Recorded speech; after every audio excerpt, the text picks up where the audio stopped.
buenas tardes para todos, un saludo. Somos estudiantes del primer año de Derecho de la sección B de la Universidad Nacional Experimental de los Llanos Occidentales, Ezequiel Zamora, extensión Guanare. En la tarde de hoy vamos a desarrollar unos temas concernientes a lo que tiene que ver con la adquisición de derechos y con respecto a los negocios jurídicos. Nuestro grupo está conformado por nuestra compañera Yulexi Gudiño, Lady Gudiño, Jesús Mendoza y mi persona Joan Borja. El primer tema lo desarrollará nuestra compañera, que a continuación expondrá Yulexi Gudiño. Mi punto a tratar es la adquisición de un derecho. La adquisición de un derecho está en conjunción entre el derecho y el sujeto. Tiene lugar cuando el derecho se une al sujeto, se fusiona con él o cuando el derecho se incorpora a un patrón. La clasificación entre los unilaterales y bilaterales. El unilateral es cuando se verifica por voluntad de una de las otras partes, o sea, que se engendra de una sola parte, aun cuando la realización ocurre de dos o más personas, en este caso un testamento. La bilateral es cuando concurre por voluntades de una o más personas. Se engendra obligaciones para que esa sola parte se extienda en la realización de un negocio jurídico, entre ellas entra los negocios jurídicos, las compraventas o los arrendamientos. Gracias. Continuando con lo que respecta a los actos jurídicos, podemos definir lo que es la mortis causa, es decir, que produce efectos después de la muerte. Ella se utiliza en el derecho para referirse a los actos jurídicos que se producen tras el fallecimiento de una persona. También definimos lo que es inter vivos, que es un acto jurídico que se produce entre personas, pero entre las personas vivas. Es en contraposición a los actos mortis causa.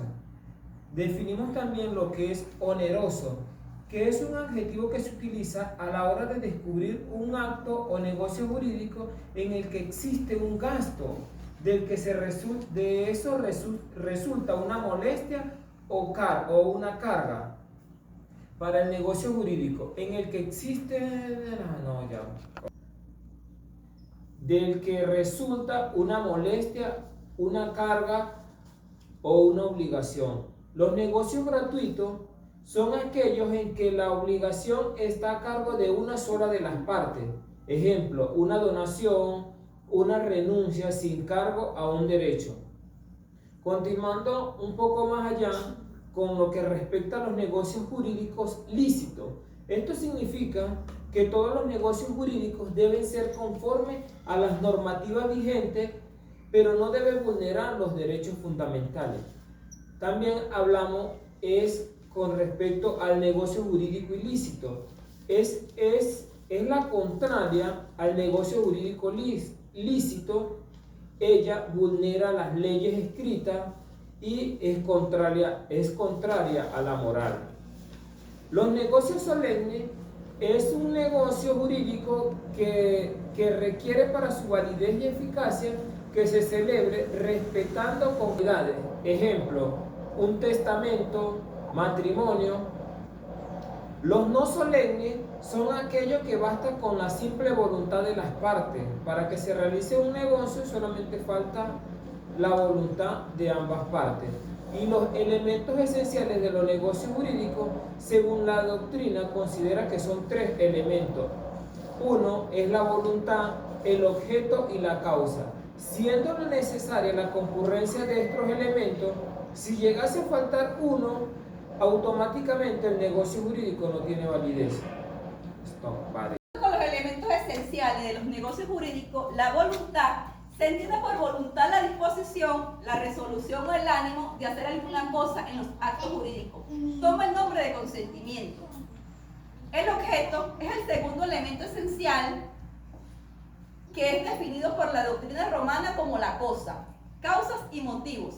La causa entre los elementos esenciales del acto es el más controvertido por la doctrina, pues son muchas las teorías existentes que intentan explicar el concepto y la noción, la causa en el acto jurídico.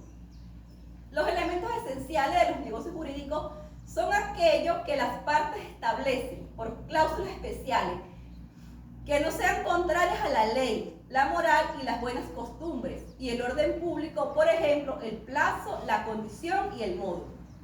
La condición implica la existencia de un evento evento posterior del que no tiene certeza sobre la ocurrencia y que genera efectos jurídicos.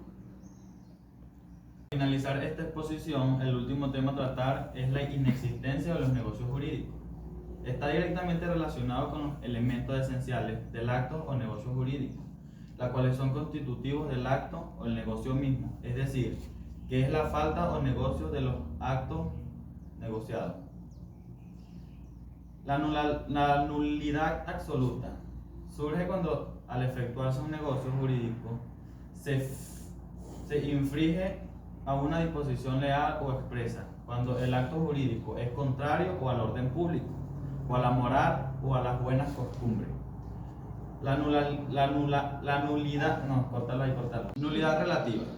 Se presenta en caso de que la voluntad sea imperfectamente manifestada, es decir, cuando el acto es por lo contrario, en el medio de defensa que conceda la ley para ser utilizada, cuando aún no se han producido los efectos del acto. Gracias.